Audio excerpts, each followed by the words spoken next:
So I don't want to hear that everybody is poor, because if you can spend tens of thousands of dollars illegally coming into this country, you can certainly afford an immigration attorney and do it the right way. They could have applied. They could have gone through the system the same way my grandparents went through the system.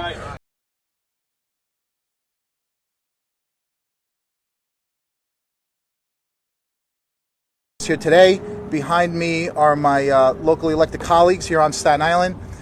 We are here at the former Island Shores Senior Residence that has now, under the cover of darkness, opened up as a migrant shelter. This is the same location where the City of New York, through the Department of Homeless Services, did not give us adequate notice that they were looking to turn this location into a migrant shelter.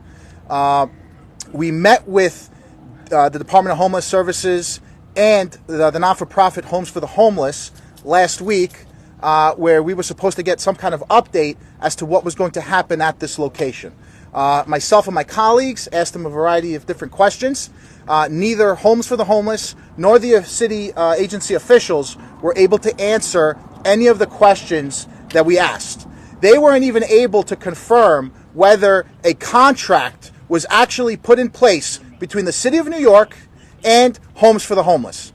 This is par and parcel with the way that the City of New York and many of these not-for-profits, organizations, have been running these migrant shelters. The mayor has said that the migrant crisis will cost the taxpayers $12 billion, but they refuse to give us details as to each location, what the city is paying, where the money is going, which organizations they're involved in, where is this money going? And that's why we're here today. The taxpayers of Staten Island, the taxpayers of New York City, have a right to know where their tax money is going. The City of New York is accountable to the residents and taxpayers of this city. And as far as we're concerned, City Hall and the nonprofit Homes for the Homeless has lacked transparency and accountability in this process. We are gathered here today as the local elected officials here on Staten Island to demand accountability, to demand that we're provided the adequate information, because the taxpayers have a right to know. With that being said, I want to introduce to you our Chief Executive, our Borough President, Mr. Vito Fossella. Thank you, Assemblyman Tannousis, and good morning, everybody. Right here, and a lot of folks that we represent, we're the skunks at the Tea Party. We're the ones that for almost a year have been screaming at the loudest voice possible that this policy of inviting individuals in across an open border and then putting them up for free and free food and everything that comes with it was unsustainable and was going to lead to, may not bankrupt the city, but it's going to get darn close. I was on that call with Assemblyman Tannousis mentioned, and it was bizarro, which gives you the world we're living in that they made it seem as that the agreement was not finalized, no terms, no numbers, and yet they were doing work while we're on the phone with them. So that's insulting. I don't care about me. It's insulting to the 500,000 people of Staten Island.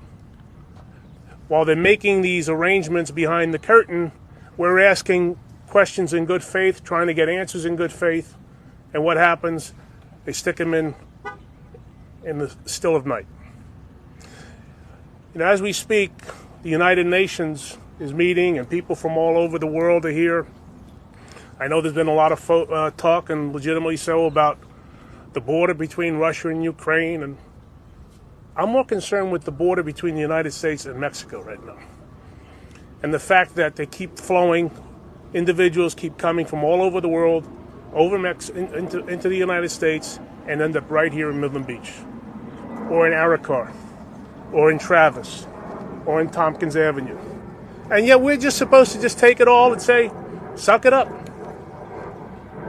Assemblyman Tannousis talks about the $12 billion. You know what that translates to every individual on Staten Island? That's a check for $24,000. For a family of four, that's $100,000.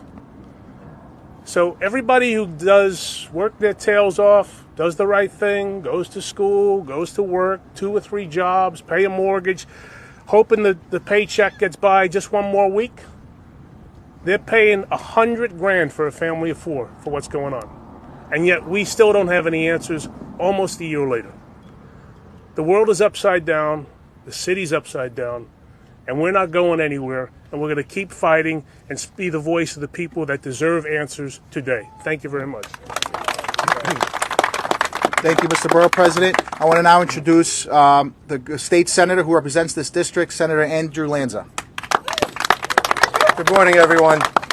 It's good to be with you again, and we will continue to join with you as we fight to protect the liberty of American citizens. And it's just especially a privilege for me to be with my Republican elected officials who will never let you down in this fight. You know, Home for the Homeless, these are people who run around town masquerading as do-gooders. Well, they're not doing good. H to me is more like help from hell. It is not good to throw our grandmothers and our grandfathers who have spent a life paying taxes, abiding by the law, providing for their families and their community. It is not good to throw them in the street to make way for people who climbed over barbed wires, violated the sovereignty of our country, and have come here to demand that American citizens pay for everything for them. You know, I'm sure they get a big laugh at the Bolshevik cocktail parties that they hang out at as they talk about how they're lining their pockets with taxpayer dollars, fleecing the American citizens. These people, so-called do-gooders from HFM, they must have a riot talking about how they're ripping off people. Well, we're on to them. As the borough president and the assemblyman said, we were on that call. The assemblyman, I think, was being kind when he said they weren't able to answer the questions. They were lying, plain and simple. Because, as the borough president said, while they were saying there was no contract, while they were saying there were no details, they were spending millions of dollars here. So, either they are lying, which of course they were, and they're entitled to lie, I suppose, but the government, the representatives from Mayor Adams' office, shame on them for lying. Shame on them for lying to the duly elected representatives of the people of this community. Shame on them for lying. Because if they weren't lying, if they were telling the truth, and they were spending millions of dollars of taxpayer dollars here without a contract, as a former prosecutor, I could tell there were probably a host of laws they were violating. Certainly ethics laws, certainly public officers law. And by the way, the trucks coming in here doing the work, they don't even have New York license plates on them. We don't know whether or not the Democrats like to talk about supporting unions. We don't know whether or not these are union workers. All we know is that millions of dollars has been spent here improving a building that is owned by HFM.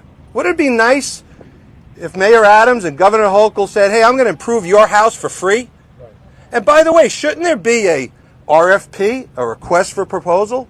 Isn't that how it works in New York City, especially the liberal-run city that it is, that says, hey, before we spend the taxpayer dollars, we're going to run all kinds of environmental reviews, we're going to do all kinds of investigations? Where was it? How did it happen? We don't know, and the people don't know. Did someone from HFM have lunch with one of their Bolshevik friends in the Adams administration and say, hey, can I get a contract for $25 million? No problem, here it is. It ain't my money, it's the taxpayers' money. How did it happen?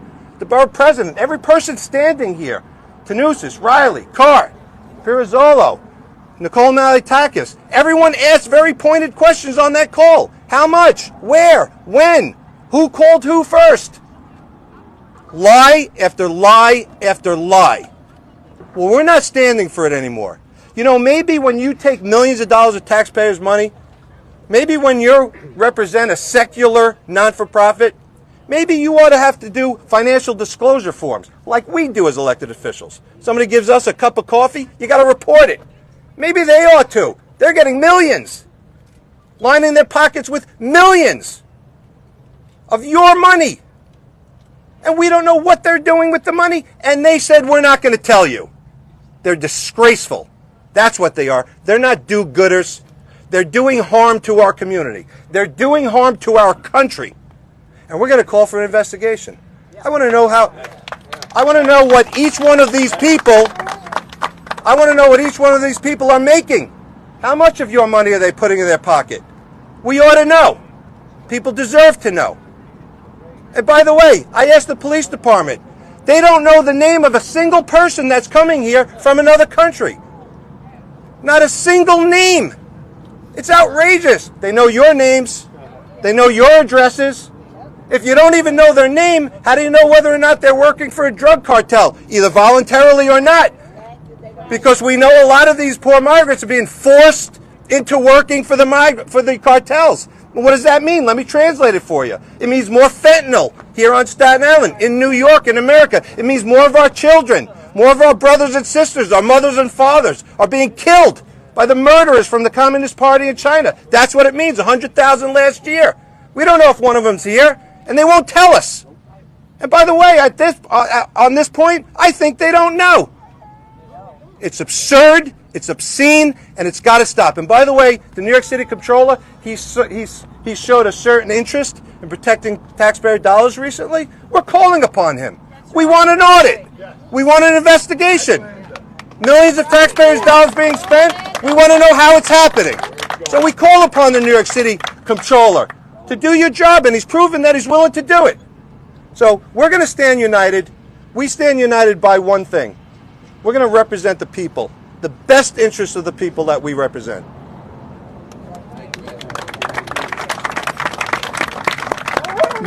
Next, I want to introduce our great partner, somebody that's been living this nightmare for the past month or so, the local city councilman for the district, David Carr. Thank you, Assemblyman Tannousis, for organizing.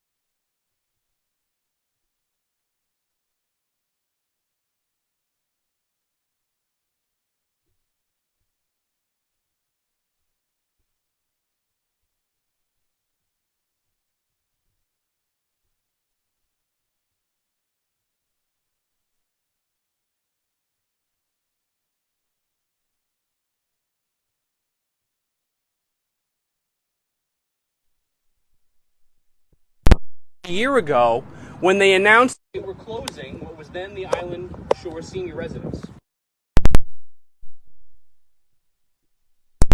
Many of whom were veterans, many of whom had lived in this community or in this borough their whole lives, were told that they needed to get out and leave and find another place to stay. That their home, their new home, the one that was supposed to take them into their senior years and to the close of their lives, their beautiful, beautiful lives, was no longer going to be available to them. And immediately, my colleagues and I went to HFH and demanded to know what their plans were. And they said that they wanted to focus on their mission of serving the homeless elsewhere. And that, moreover, they did not think that this site was conducive to being a shelter, which was yet another reason why they were going to sell it. And that they wanted to sell to a senior care operator so that we could continue to have seniors living here. That we wouldn't lose senior beds that we desperately need in this community. So many people want to stay in Staten Island, but they don't have the opportunity to do so. Months went by, they had opportunities to sell, they claimed they listed, and I sent them two opportunities of institutions that wanted to continue the mission of senior residences here at this site. And after an uncomfortable silence, we finally followed up and they told us, oh, we're actually unlisting the property. We no longer feel we need to sell. And I asked them why. Why aren't you going to sell? What are you going to do? You're just going to leave it in an empty building? That can't be good for your not-for-profit. Well, we don't want to sell in this climate right now. Our board of directors has decided to unlist the property. Well, I asked them, well, what are your plans? Are you going to use it for anything? Particularly, are you going to use it for a shelter? This site was home to a shelter for a number of years before the senior residences opened. And the community was rightfully concerned that a blight that had been eliminated would return to their neighborhood. And they said, no, we don't have any such plans. We don't intend to do that. Well, I said, well, would you hear out from the people who are willing to make you offers? I'm not telling you who to sell to, but you could at least have a conversation and see if it's worthwhile. They said, no, we're not entertaining conversations right now. A third offer came in that I sent over to them, refused to meet again. And each and every time we heard rumors from the community that a shelter was going to open, they denied it up and down. And despite having an ongoing dialogue for months with my office and with some of my colleagues, we didn't hear from them when the decision was made to have the shelter. We heard about it from the city. So then we have another meeting with them that you've heard about from my colleagues, and they refused to give answers to anything. They refused to admit culpability for anything. They refused to say that they were in the wrong at any point. And then when they were asked why, after months of talking to us, they didn't at least give us the heads up themselves. They said, oh, that's the city's responsibility. So the community is legitimately asking questions. What was the intention of HFH, Homes for the Homeless, when they decided that they were going to tell everyone to leave? Was it really that they wanted to sell to another senior care provider and take the money and do what they wanted to do elsewhere? Or was their intention all along to end up as a shelter? And these are questions that we're going to get answers to, because somebody probably lied, and if they lied, somebody committed a crime. And these people at HFH are going to be held accountable. There's no way in hell that we're going to let them get away with this. We need senior care beds. We need long-term care beds in this community. And it should be the city's job to say to ne'er-do-wells like HFH that are part of what I like to call the poverty industrial complex, who do nothing but leech off society and leech off taxpayers to quote-unquote do good, as the senator was talking about earlier, to lean on them to say, you're no longer going to be welcome here. This is not supposed to be a shelter. Staten Island needs health care. Staten Island needs senior care, and that's what we intend to see happen. Thank you. And before I call the next speaker, I just want to add, at that same meeting we had last week, once we started pressing them with questions, they were more concerned whether we had attorneys on the phone call, failing to realize that myself, Borough President Fossella, and Senator Lanza are attorneys. And one thing that really bothers me is that some of our colleagues that are pushing for the migrant shelters to be placed in our communities are the same colleagues that before the migrant crisis came about were the ones that pretended they were advocating for our own homeless population here in New York, United States citizens. Where is their advocacy for them now? As we're kicking them out, not giving them the resources that they need, because we have to make room for migrants. The silence on that front is deafening. With that being said, I want to introduce my colleague in the Assembly, Assemblyman Mike Reilly. Thank you. Thank you, Mike, for putting this together. Thank you to my colleagues for standing here. You know, you heard a lot of great points from my colleagues standing behind me. One thing I want to highlight is the projection for 2030 in the New York City plan is that Staten Island's seniors will represent 18% of the population. That is the most per capita out of all 5 boroughs. We have the oldest and the most seniors in our population. That's growing from 2000, where the number was only 11%. And what did Homes for the Homeless say? We don't care. We don't care about your seniors. What did the city say? They followed up and said the same thing by giving them money to make sure that they use it for something else. But I got news for you. Homes for the homeless, this isn't the first time they've done this. In 2019, there was a place called Riverview in Manhattan. It was a senior living facility. They kicked out the seniors in November, just before the holidays. For a not-for-profit that really cares about their community and the people they serve, is that empathy? Is that really what you want to be known for? So they kicked them out. They turned it into a shelter. Where did those seniors go? Who knows? They struggled just like the ones here from Island Shores. But the most astounding thing that I could say about researching and finding out about that Riverview incident in 2019 is about aligning with someone who's in politics that I never thought I would find myself in total agreement with on an issue. I'll read you the quote back from 2019. It is beyond the pale for a landlord to close a living facility for seniors with short notice. It makes my blood boil. Senator Brad Hoylman. Who would have thought? But I can tell you, I echo his statement. And it's about time that New York City Democrats put the money where their mouth is.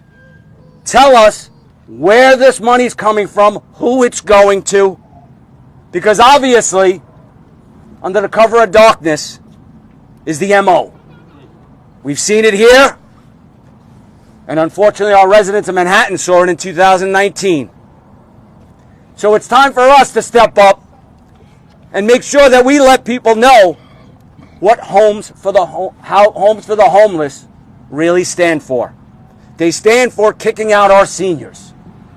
They have, unfortunately, demonstrated that is the point of their board, to make sure that they continue to do this. So they have a track record that tells us that if you have the intention of donating your money as a caring New Yorker, give it to another not-for-profit. Don't support those that kick out our seniors. Thank you very much. Next, I want to introduce my colleague in the Assembly who represents the West Shore of Staten Island, Mr. Sam Pirozzolo. Thank you. Good morning, everyone. Thank you for being here. I'd like to thank my colleagues, especially Assemblyman Tannousis, who's also our chair here on Staten Island. So, New York City Controller Brad Lander, New York State Controller Thomas DiNapoli. Where are you? I join my colleagues in calling. In fact, I demand an investigation. My name is New York State Assemblyman Sam Pirozzolo. I guess there was a time that used to mean something, but obviously it does not mean anything at all anymore. Recently, the New York Post did a story comparing the amount of migrants New York City has been taking to the amount of migrants that other cities have been taking. And those other cities are measuring the dollars they're spending in the hundreds of millions. New York State, New York City, is measuring the dollars we're spending in the billions. Mayor Adams has become the king of no bid contracts. We demand an investigation. We want to know why it costs more to house a migrant in a hotel than what that hotel normally charges. All right, there's some insanity here. You want to talk about protests, how people are not nice. I got news for you. This is a perfect example of what a mostly peaceful protest is about. Right. You people want to come out and you want to protest, I stand with you. We all stand, well, not all of us, because the word Democrat was mentioned. The Democrats were invited to this press conference to the best of my knowledge. But where are they? They're not here because they take the heat from socialists who are trying to take their seats. And let's call this for what it is. This is a socialist revolution in New York City and New York State, and the Democrats are afraid that they're going to lose their jobs. So the Republicans have asked for a special session in Albany. And I read another article in the newspaper that Speaker Hesty is actually making phone calls to see if he has the votes to pass working permits for migrants. Not only do I say, how dare you, I say, I dare you. I double dog dare you. Are you kidding me? Are you starting your own insurrection? We cannot vote for working permits for migrants. What are you going to want them to do? Vote now? Oh, I'm sorry, we already did that. All right? It's time to call it for what it is. All right, where are our presidential candidates in New York? You know, we're taking a beating here. We're black and blue. But as you start to recover, you kind of turn purple. And who would imagine that New York State is turning purple over the migrant issue? Over 58% of New Yorkers do not and are not in favor. AOC got the crap boot out of her the other day. All right, because New Yorkers don't want this. So, Mr. Lander, it is your job. You were elected to protect the people of New York City. Where the hell are you? What's going on? No bid contracts like crazy, no accountability, and no respect. When my colleagues tell you that we don't get phone calls, we get lied to, they're not kidding. They're not kidding at all. It's a very sad state of affairs. So this is what peaceful protests look like. I stand with my colleagues. We stand with the people of Staten Island. Is it any wonder we want to secede? Thank you. Our Congresswoman Nicole Malliotakis was not able to be here today. She's in D.C. fighting to pass her border control bill and doing her duties as a Congresswoman. Here to represent her is Miss Lily Safranlou, who I believe has a statement she would like to make on behalf of the Congresswoman. Thank you, Assemblyman Tannousis. I have a brief statement from the Congresswoman. They kicked senior citizens out in March and then turned right around to cut a shady deal with the city to put migrants there. Poor seniors who paid taxes their whole lives and built our communities were forced to leave, with many stuck at nursing homes with a lower quality of life. They didn't deserve that. They've also ignored my office, Carr, and others who repeatedly reached out to find a suitable buyer to keep it for seniors. I've put them on blast on TV, radio, social media, and we all need to shame them for what they have done. Thank you.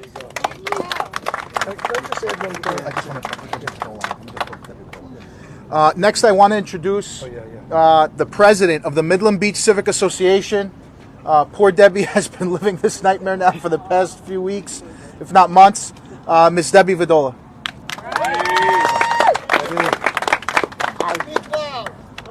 Well, I just want to say I left my suit home because I did not want anybody to make the wrong impression that I was important, because I am not. You are important. I make decisions, but not like these guys can do.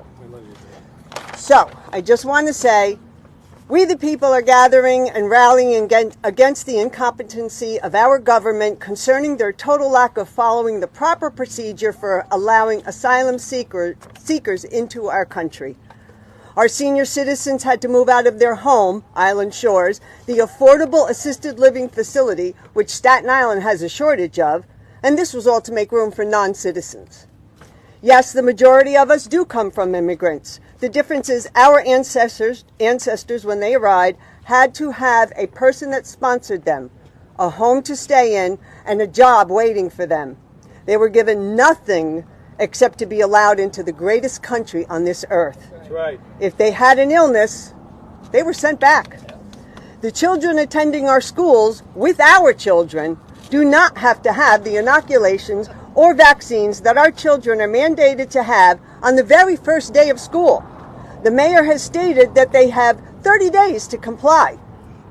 The non-citizens, not our children, they had to have them the very first day of school.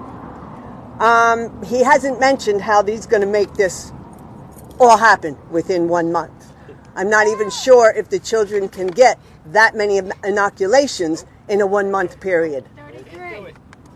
The children, diseases that the U.S. had managed to eradicate are starting to appear again. That in itself is scary.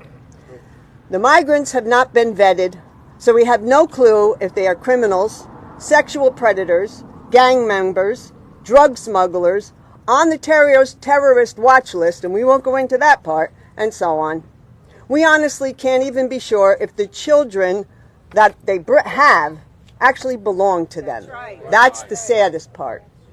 There is just way too much for this community, this island, the city, the state, and the country to lose to our government's incompetence and lack of doing their job correctly for the protection and the safety of the American citizens. And I'm done. Thank you. Thank you. Senator Lanza had something he wanted to add? Yeah, I just want to add something. Assemblyman Pirozzolo reminded me of what's been going on. We've been here every night at rallies. The other night, this place looked more like Tiananmen Square than it did the patriotic small town that it is. And it's really deplorable and disgusting. We witnessed the largest deployment of police force in the history of Staten Island here. And this place behind us now has more security than Fort Knox. And while that's being guarded, we've got the largest increase in crime in my lifetime here in Staten Island. Home invasions, carjacks, burglaries, rapes, assaults. And so this is the cost to the people. You know, and in terms of dollars, Mayor Adams said that this is going to cost thousands of jobs. Mayor Adams said to pay for this, he's got to cut $2 billion out of the education budget coming away from our kids. That means Mayor Adams has to fire New York City teachers. He said that he's got to cut $300 million from the fire department budget. That means he's got to fire firefighters. He's got to fire police officers. He's got to fire sanitation workers. So this has a real cost. That's the mayor of the city of New York saying that. He said that's what it costs to do this. Well, we can't afford that, and we won't afford it. Thank you. I think Assemblyman Pirozzolo also wanted to add something. So I like going after Andy because we seem to be in sync today. And I want to talk about affording and finances. Again, we read in the newspaper all the time that some of these migrants, maybe not all of them, but some of these migrants pay the Mexican cartels, coyotes, thousands, if not tens of thousands of dollars to cross our border illegally. You mean to tell me those people can't afford an immigration lawyer? We had Title 42. They could have stayed where they were. They could have applied. They could have gone through the system the same way my grandparents went through the system. The same way my parents, when my parents each came to this country, they came as citizens because of the work of both of my grandfathers before they brought their family over. So I don't want to hear that everybody is poor, because if you can spend tens of thousands of dollars illegally coming into this country, you can certainly afford an immigration attorney and do it the right way. With that being said, I'll open it up to any questions. Any questions? No? Okay, thank you very much.